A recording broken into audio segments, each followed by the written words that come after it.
Why, hello, ladies and gentlemen.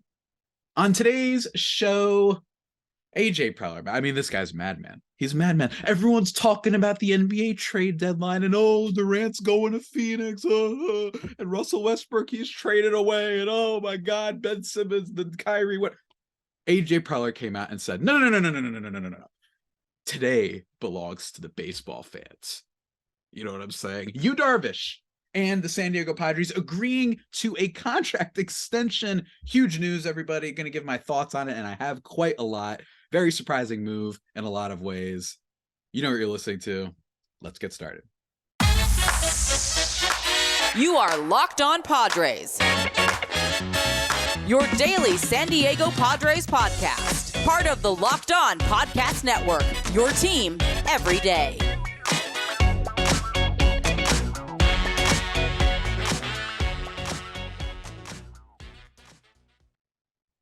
Greetings, ladies and gentlemen, and welcome to another edition of the Locked On Padres podcast, which is part of the Locked On Podcast Network, your team every day for Friday, February 10th.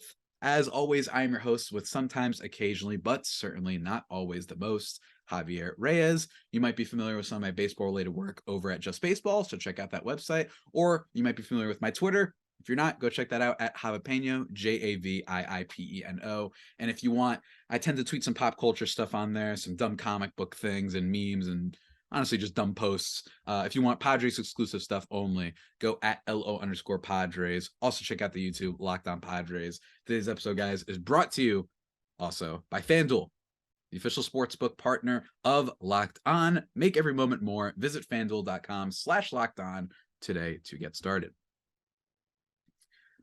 Oh boy, we got a lot to discuss, ladies and gentlemen. I was planning, it's so funny to me. After all these years, you'd think I'd get used to it. I have been begging AJ Preller to murder me mercilessly. I've asked him to shoot my head with a cannonball. I've asked him to rip my spine out like the Predator. I've asked him to do everything. And every time I'm like, okay, that was the last big move. You know what I mean? All right, let's just get ready for Yu Darvish and the San Diego Padres, 6 years, $108 million contract extension. And the reason why this was kind of surprising is because, and I was also planning to do this, is talk about Manny Machado and his potential contract extension. You know, kind of Ken Rosenthal over The Athletic. He wrote a piece about Manny Machado's potential contract extension, why he thought it was going to happen. That was what today's episode was going to be. But instead, we're talking about Yu Darvish. And this isn't a shot at reporting and rumors, but it just shows you like how funny it is, how often sometimes that we're going to be all focused and rumored and reported on one thing, even if those rumors and reports, you know, have validity. And they're salient points that are made by Ken Rosenthal, which we'll talk about on Monday probably. That then something completely out of left field seemingly happens, and that's Yu Darvish getting extended for a very long time. And I have a lot of thoughts on this, and they're going to be perhaps a little bit jumbled because it is very exciting. And I think that, you know, as a Padres fan, and if you've been following this team is just continues to make moves. It refuses to stop. It just, once it gets going, it can't be stopped. They're the juggernaut of baseball when it comes to, you know, big moves. And I'm really enjoying it. And with this contract, I imagine some listeners, you know, they might be expecting, all right, what's he going to get? It's a steal, or it's a disaster. What are you doing? He's going to be 42. Are you insane? I, like many other people, am still kind of coming to grips with it. I don't know fully how I feel about it.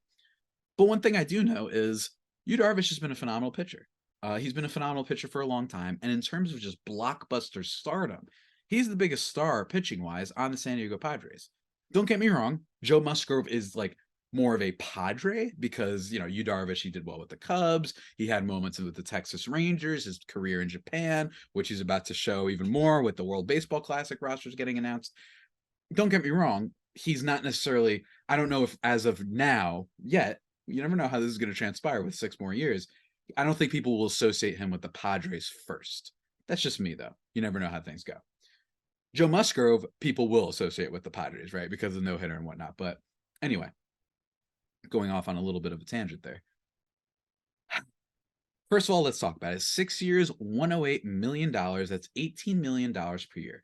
The AAV on that is not all that high. And some people have pointed out, well, hey, I mean, compared to some other pitchers in the league, in terms of ERA, in terms of FIP, some of the just keeping the ball in the ballpark, that's better than someone like Garrett Cole, who's costing about $35 million a year. And I know that it's very easy. I love how everyone will bring up Garrett Cole. You know what I mean? Garrett Cole is like the poster boy for like, this guy got overpaid. Let's talk about how our guys are better. Whatnot. I always feel bad for the guy, but he's making like $35 million a year. There's worse things in life than people to be mean to you on the internet than but while making $35 million. But I think that it is a fair point to make. And I think that in terms of the contract amount, $18 million a year is not that bad for a pitcher that has been extremely effective for a long time.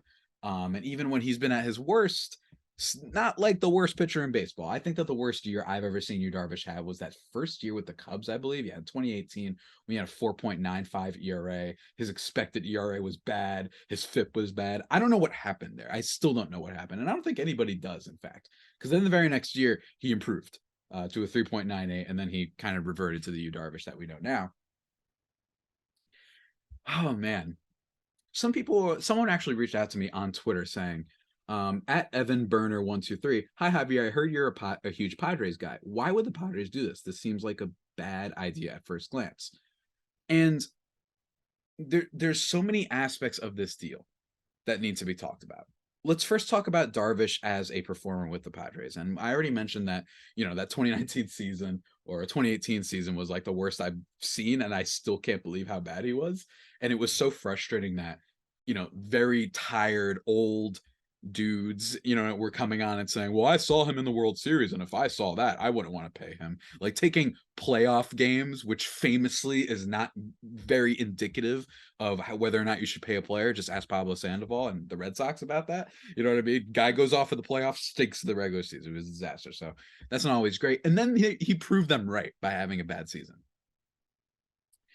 I think that with Darvish, it would be unfair for me to immediately call this a great win for the Padres, considering that I have been very critical of other pitchers that have been signed to big deals, right? And I know that those pitchers did well, Max Scherzer being one of them. And I was critical of it because I just didn't think it was a slam dunk. I am just reticent to pay anybody past a certain age. I don't know if that's something that should be more attributed to batters rather than pitchers, or I still think that it's an age thing because Max Scherzer is just one of the greatest pitchers ever. So if you're going to make a gamble on somebody, it's Max Scherzer. Same thing for Justin Verlander and his contract that he got with the Mets. With Yu Darvish, he's not on those guys' levels, but, and this is the thing I put out on Twitter, is that he is known for being this incredibly hard, like incredible work ethic and just an incredible attention to detail. He's got 12 pitches that he utilizes apparently whenever he feels like it. He is a tinkerer. And I think that because of that, there are worse players to take a bet on aging gracefully, right? $18 million a year. There's going to be other pitchers who are going to get paid more than that, right? You're going to see Aaron Nola this next offseason. He's going to make a ton of money and he's a great pitcher, but that guy relies on different type of pitches. So it depends on who we're talking about here.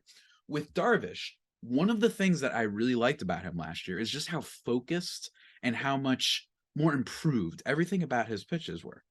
I don't want to go into necessarily the nitty gritty details. I want to kind of save player previews for a little bit later on as we head to 5 episodes a week next week. But one of the biggest things, and to simplify everything, is that yes, Yu Darvish's strikeout rate was way lower last year than his career norm. But he also stopped walking guys, and he just stopped throwing as many pitches, and he went deeper into games. And for me, I kind of like that he showed that he was making up for the fact that maybe he's not going to create as many swings and misses anymore. That's a little bit of a kind of a, what's the word? That's a nice thing to see when you're wondering whether or not a player is going to age better, right? Especially for pitchers, at least. That's just my opinion. So I do like that. I think that if you're going to take a gamble on a guy, that makes sense. Another thing with why this Yu Darvish deal makes sense is that the Padres, they're a little bit struggling right now in terms of pitching depth. And that's one of the things that another episode I was going to do is preview the Padres rotation.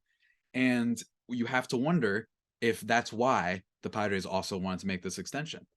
You do have to wonder that. But before, guys, we get into the rest of that, I didn't realize how long I'd been talking. Let me quickly mention to you guys, I already said them at the top of the show, and they are awesome. Love them very much. Shout out to the folks over at FanDuel. We're really excited about our new sports betting partner, guys, for Locked On, because they're the #1 sports book in America. And if you're new to FanDuel, it's even better. They have so many great features that make betting on sports fun and easy. Download FanDuel now so you can bet Super Bowl 57 with a no sweat first bet. That's right. Super Bowl's on Sunday. Wild, right? Again, AJ Preller just coming out of nowhere with this Darvish news. Super Bowl, NBA trade, all that. He doesn't care. He's going for it. You know what I mean? You'll get up to $3,000 back in bonus bets if your first bet doesn't win. And look, I like stuff like that. I love all the weird bets that you can do. I love betting on stuff like coin tosses, and that's probably what I'm going to be doing with FanDuel this coming Sunday. If I could bet on whether or not, there was a movie trailer that be shown, maybe I'd do that, stuff like that. That's what I always find to be very fun about the Super Bowl, guys. Feel free to check that out, ladies and gentlemen, at fanduel.com/lockedon to claim your no sweat first bet on Super Bowl 57. That's fanduel.com/lockedon. Make every moment more with FanDuel, official sportsbook partner of the NFL. Let's keep moving, ladies and gentlemen.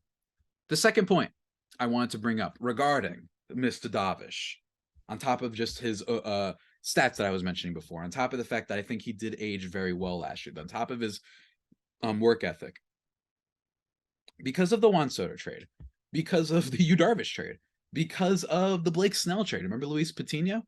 That was a top prospect for the Padres at one point. Because of the Juan Soto trade with Mackenzie Gore. People might, it's almost forgotten at this point. Like, Mackenzie Gore was a Rookie of the Year candidate, and he was a big part of why the Padres rotation was awesome last year until he was dealt.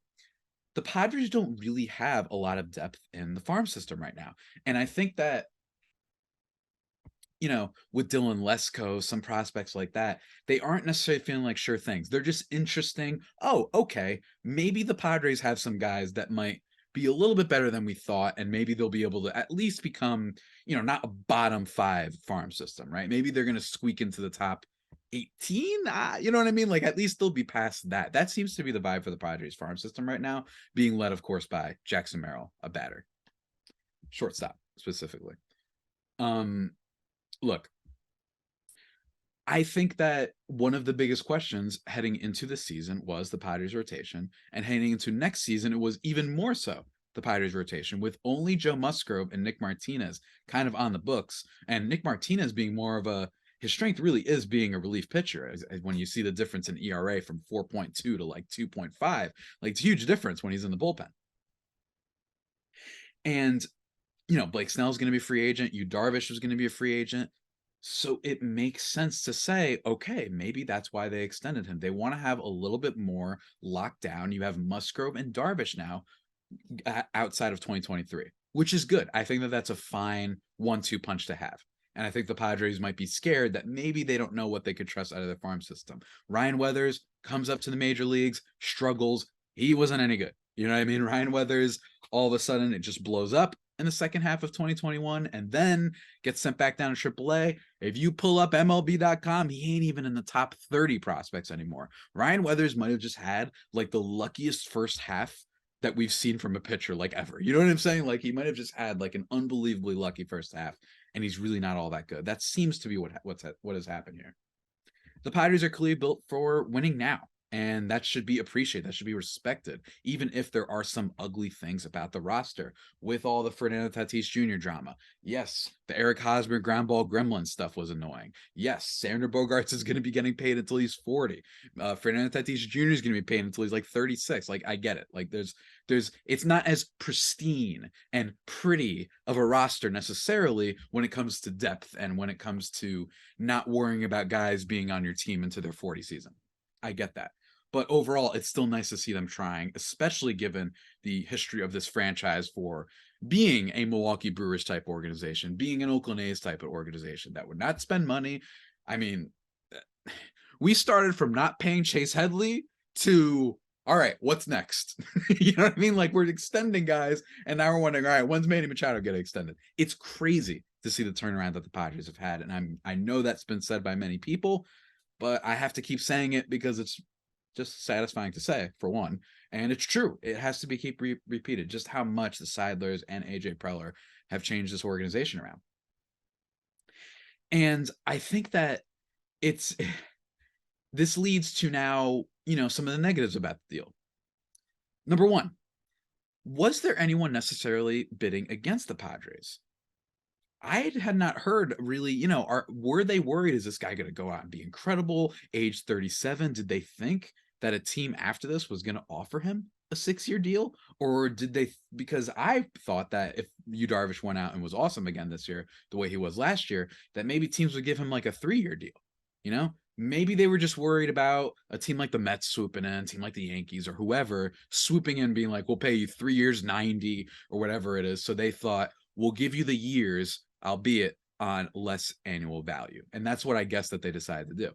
But bottom line is, it's a long-term commitment until you're 42, right? And Yu Darvish has had moments where he was poor. I already talked about the 2018 season, but 2019 with the Padres, granted, it was mostly in the second half, and it might have been a little bit of a back issue, right? He might have been having these injuries that he was nursing on the side. I think 2022 supports that, given how long he went into the games, right? That maybe he was just kind of hurt in 2021, especially considering in 2021 that the Padres pitching rotation went through a bunch of crap. Bullpen started getting tired out. It was a mess in every way. Let's not talk about that season anymore. But even in 2021, his ERA was a 4.22, but expected ERA 3.3. His FIP was 3.9. Not the worst in the world. And overall, a 2.9 F4. That's not too bad, right? Even if he was just a first half kind of merchant, dare I say, in 2021, that's still a pretty solid thing. And if he does that towards the later days of this contract, when it's like year 4 or whatever, that's not too bad. You know what I'm saying? I just wonder, how many prime years are you getting out of this? It's going to be tricky. I think it's mostly that the Padres don't have a farm and they're worried about getting other pitchers, but still, it's a fair complaint. The next biggest thing is this. I have been criticizing the Padres about this for years, and they don't listen to me, for better or worse. The Padres get a little bit, like the carrot being dangled in front of them when it comes to the star blockbuster names. Juan Soto, Eric Hosmer once upon a time, Adam Frazier. And I know he wasn't a blockbuster name, but he was all-star Adam Frazier. You know what I mean? You have Joey Gallo once upon a time they were interested in. Another podcast I'm going to be talking about in the future, by the way, is former players that were Padres trade targets and just where they are now. Just to give you guys a little peek under the hood. What was I saying? That's right.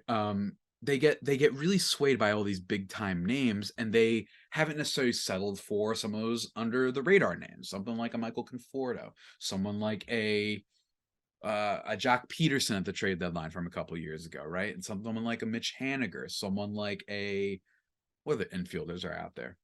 I don't know. I don't have any off the top of my head, but they tend to be like, let's go and get those superstars. There is a fair complaint to be made that, well, yes, you have Darvish and Musgrove locked down, but the back of your rotation's scary. Already talked about Martinez, already talked about Snell. You got Seth Lugo, who is more of a reliever. You're trying to expect him to be the 5th spot. That's a little scary, right? We don't know how that's going to pan out. Should they have opted for, let's see who's a free agent next year, and instead go out and pay a Michael Wacha type, go out and pay a Nate Eovaldi type, right? These okay pitchers that aren't going to blow everyone away, but they will be solid and they will definitely throw innings. Who's that guy that was on the Yankees and is on the Cardinals now? Jordan Montgomery types, right? Guys that just can fill innings and be effective, give you like a 2.5 WAR season and whatnot. Might not have the upside, but you know what you're getting from them. And as a result, you won't be in this situation where you have to start Jake Arrieta, Vince Velasquez, and Ryan Weathers again, even though he's getting lit up every start, right? You won't be in those situations. And it's a fair criticism. I think that in general, the Padres do get a little bit, they get mesmerized by the star power. And I think that sometimes that's a good thing. I don't think that should be dismissed outright. But I am wondering how this contract is going to age. I am. And I am wondering, what does this mean about contract extensions for guys like Juan Soto, guys like Manny Machado, or in general, the rest of the team? The Seidlers have shown no sign of slowing down or that we are just pumping the brakes, right? Done with the Eric Hosmer thing, right? But it just goes to show you that I am still wondering at some point, even with all the money that's been spent, when is the break? When are the brakes going to be pumped a little bit? The Padres are certainly showing that if you pay money, fans will come out to see. They have top 5 fan base attendance, and they broke that record last year that they used to have. And I think the last time that they had it so high was like 05, 06, or maybe 98. I don't know. They're probably going to break that this year. They're probably going to be like a top 3 attendance team. They're going to be up there again. It's going to be incredible, right? We'll see what happens. The Mets are going to be up there, right? The Yankees are probably going to be up there. The Dodgers, teams like that, right? But overall, man, I mean, the Padres are going to be up there. So maybe they're just trying to make this the new Padres, that this is a team that's going to be like this for a long time, that this isn't just a flash in the pan, hey, remember when they did that type of thing? And it's exciting, but you do have to wonder, at one point, when is this going to affect things? Does this mean anything with Manny Machado? I don't know. Does it mean that they think that Manny Machado is going to be asking for, 10-year deal, and they're like, whoa, we don't necessarily want to do that? Is it going to be past 350 million? So they said, all right, we don't necessarily think we could do that. Let's lock down starting pitching, since we already have your Tatis, we have Soto for 2 more years, then we have Bogarts, right? You still got Jake Cronenworth going through the years of control that he has right now. Maybe that's what they're thinking. I don't know. It's a very important question, guys. But before we continue and kind of finish talking about this, ladies and gentlemen, let me quickly talk to you about Built Bar. Oh, man, I love Built Bar. I've been talking about these things forever. Everyone's going to be eating, wings and hot dogs this Sunday. I suggest you check out a Built Bar, though, ladies and gentlemen, because you might not want all the fat and calories. I personally have been working out recently. I've been trying to eat healthy. I did get myself a little grilled cheese with a little grilled cheese donut. I know, some grilled cheese factory by me, and it was great. I did do that. But even still, next time when I'm getting a little bit of sweet tooth, I want to have a Built Bar instead, guys. You know why? Because they're healthy for you, and they taste oh so good. Oh, so good, ladies and gentlemen. Covered in 100% chocolate, soft and easy to chew, and all sorts of flavors. You want churro? Sure, they got it. Peanut butter brownie? Yeah. Coconut almonds? Or my personal favorite, cherry barcia? Oh! And they pop up with new flavors every now and then. Kind of like Ben & Jerry's has like a flavor for everything. Well, Built Bar is a little bit like that too. Only 130 calories and 4 grams of sugar with a whopping 17 grams of protein. Oh, yeah. Oh, yeah. I might have one of the, do my workout, have one of these bad boys. I'm telling you guys, it's pretty sick. It's pretty sick. That's right. Head to your nearest Walmart today, walk to the pharmacy section, and grab yourself a box of Built Bars. You can even get 4-bar boxes of cookies and cream and whatnot. Cookies and cream is another fantastic flavor. So, guys, go check out Built Bar. It is fantastic. And they've been a long-time sponsor of the show, so shout out to Built Bar. One of the best bars that aren't candy, but taste like candy that you will ever have, i.e. protein bars. They're really good. Go check them out, guys. Ladies and gentlemen, we got to start winding down. But before we wind down, I just want to quickly kind of finish up and talk about Darvish a little bit longer. I wanted to mention, what did I want to mention? Oh, no. This is what happens when you run out of your notes. What happened to my notes? See, this is what happens when my thing just freezes. That's not good. I don't know, like that. But anyway, one of the things that I was talking about was what does this mean for Manny Machado? And I don't really know. I don't know if this means that they're not extending him long term. I think that this is pitching versus batting. I don't think that it changes things on that end so dramatically. I just don't see that. I do see that there's a potential that this ends poorly. I think that the Padres have to be very careful with how much money they're handing out. But in terms of free agents and in terms of pitchers out there, maybe they think, all right, we like Aaron Nola, but he's getting paid too much. You know what I'm saying? We want to take the upside of a Yu Darvish and get him for less than what he might go for on the open market, which, like I said, there might be a team that goes out there, if Yu Darvish does well and says, we'll give you 3 years, 90, right? Like a really beefy contract, even if for just shorter amount of years, but the average annual value is lower. In terms of AAV, for a pitcher of this stature and potential, it's a decent enough discount. It's decent enough. And I think that that's really important. I'm really curious to see how he also pitches at the World Baseball Classic. If you guys did pay attention, or weren't seeing. All the rosters got announced yesterday. Padres have a ton of players going. They've got Luis Garcia going. They've got Nick Martinez. I know I'm starting out with the little bit of lower teams. Nabil Krismat for Colombia. You've got Manny. You've got Nelson Cruz. You've got Xander Bogaerts for the Netherlands. You've got Ha-Seong Kim. You've got Seth Lugo for Puerto Rico, of course. You got to root for Puerto Rico. All sorts of things. So that's really exciting, for sure. But back to the topic at hand. I'm realizing now I don't really have much more to say about this. I just think that the Padres looked at what is going on in the league right now, and they think that other pitchers are going to be paid more, and they think we can't really trade for one. We don't have the farm to do it, and we don't want to blow it up and trade, your Ha-Seong Kim. They didn't do that for Pablo Lopez, right? He got traded to the Minnesota Twins. That was a popular candidate for the Padres that I think made a lot of sense, and clearly they decided not to do that. I don't know if those rumors were ever really all that viable, if they made a lot of sense. They made sense, but I don't know if they were like legitimate necessarily. He's now in Minnesota. Yeah, I imagine some names will pop up. That's what I think the Padres are betting on. They're betting on, let's do the big stars and we'll worry about gathering the bench pieces, the tertiary pieces later. And that's where you can be critical, because it's not like the Padres have shown that they are that good at developing or finding those tertiary players, right? They are not a Dodgers in terms of that. The Dodgers are very good at, no matter what happens to their top guy. Walker Buehler goes down for the year last year, and they kind of find a way to replace him. They find guys that can pitch. They find your Tyler Anderson types, Andrew Heaney types, right? Totally reasonable to fault the Padres for that. I'm wondering what this might mean about some potential breakout guys. AJ Morejon. You know what I mean? Morejon.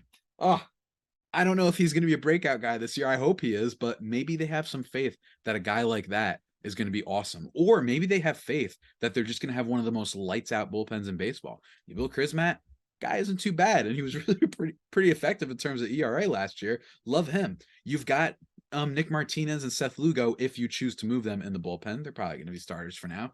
Then you've got, obviously, Robert Suarez, who I know people were freaking out about that contract, but I think it's going to be a save. You've got Josh Hader. You've got Tim Hill, who I think can be expected to have a decent bounce back, because Tim Hill was really wild and weird last year. I'm wondering if he was actually hurt. A little bit of a specialist, not too bad on that end, right? Drew Pomeranz, if he comes back healthy. Yeah, remember him? He's awesome when he's healthy. So I think the Padres are going to have an excellent bullpen, and that's probably what's going to be the biggest strength of their pitching staff, assuming that their starters can stay healthy and whatnot, which is still a question mark. But again, in conclusion, this is like a B plus for me. I know that that's a cop out, and I know I say this with so many deals, with the exception of the Soto deal. I say this all the time with these deals, but I just think that we have not seen for sure that the Padres have had a good run of developing the back end of a rotation, finding those kind of discount guys, that can make up for the fact that you lose your top two, or your top two start to struggle. They go down with injury, whatever it is. So you have to wonder, all right, let's see how this plays out. It's one of those things that I think we're just going to have to wait and see, right? And it's more than just Darvish. It's going to be not only if Darvish pitches well, and if he can continue this, which I think he maybe can for at least 2 more years. It wouldn't shock me if Darvish can do what he did last year for at least 2 more years until his age 39 season. Or is it going to be a situation where they have to start looking around and being like, oh no, we gotta pick off the scrap heap. Corey Kluber, come on in. You know what I mean? You know what I mean? Like, you have to pick up these guys that you're just hoping to give you innings. There's certainly a bad side to it, but it's about Darvish, and it's about seeing if you get a Morejon, see if a Dylan Lesko and your farm system starts developing, or if there's just some other random guys that pop up. We don't know. Who knows if Jackson Merrill is on the traded block? I think he is, given AJ Preller's record. Maybe he's looking at teams out there that we're not thinking about yet. Maybe a Corbin Burns, right? Corbin Burns. For some reason, the Brewers, the guy files at $10.5 million, and you filed for $10 million. That's how cheap the Milwaukee Brewers are. Guy who won a Cy Young for you, and you're bickering over $500K. You know what I mean? So maybe the Padres are thinking, we'll give up Jackson Merrill. Maybe we're confident some of our other breakout prospects will come up. Maybe they'll trade for Corbin Burns. I don't know. There's a lot of uncertainty with this. But overall, what I want to conclude on is this. Yu Darvish is one of the more fun pitchers and arguably my favorite pitcher in baseball because of the tinkering, because of, heck, when he was with Texas, it was so fun seeing him come over from Japan and be a star just like everyone had rumored. It is an easy guy to root for, a guy who just clearly was bothered by the disaster that was the World Series when he was with the Dodgers. Now looking back, with the Astros, what happened there, right? It changes things a little bit, but he's clearly been bothered by that. So it's easy to root for him and hope, bounce back, do well in the postseason, help a team win a championship. He's easy to root for, and it's so fun. All of his different pitches. He's just one of my favorite pitchers in baseball currently, right now. And that part of it makes me very happy. And I think a lot of people feel the same. The vibes are immaculate with Yu Darvish always. Same thing for Musgrove. And even Blake Snell. Let's not discount the vibes of Mr. Blake Snell. I love talking about that dude. He's fantastic. But again, this is a solid deal. I do not love it because of the age 42, because I'm not totally sure who you were bidding against, and because just plainly in general, it's not impossible he falls off. We have seen what he looks like when he's poor, and that is, a little frightening, ladies and gentlemen. But that's about it. I think I've recycled my points enough time on this podcast. Sorry about that, ladies and gentlemen. It's just, hey, it's going to be fun to see how this transpires. And I can't wait to see if we get a Manny Machado extension before opening day. That will be probably what we talk about on Monday, especially with whether or not this Darvish deal potentially impedes those negotiations. We will see. Also going to be all sorts of categories and whatnot. I already told you, former Padres trade targets. We're going to be doing player previews. We're going to be doing divisional crossovers, right? We're going to be doing all sorts of stuff as we prepare for opening day. We're going to be recapping the dang what's it called, World Baseball Classic, because of how many Padres are there, right? Padres moments that make you upset. We're going to be talking about the Padres rotation in general. We're going to be talking about the Padres lineup and Zips projections. We're going to be talking about trade deadline talk, all sorts of stuff, ladies and gentlemen. It's fun out here, ladies and gentlemen. But with that all being said, that about does it for today's edition of the Locked On Padres podcast, the only pod that may be better than the Padres themselves. Remember to subscribe to the podcast wherever you get your podcasts from. Follow me on Twitter at Javipeno, JAVIIPENO. And at LO_Padres. Hit me up on either of the accounts. Tell me what you feel about the deal. Tell me why, give me some more points. And I'd love to bring them up on the show, especially when we talk about the rotation. Maybe next week. Give me your thoughts, YouTube comments, whatever you want. Love to hear your guys' thoughts. It's always really cool when you guys comment and whatnot. But until next time, stay safe. And of course, stay faithful. My Fire Faithful homies, take care.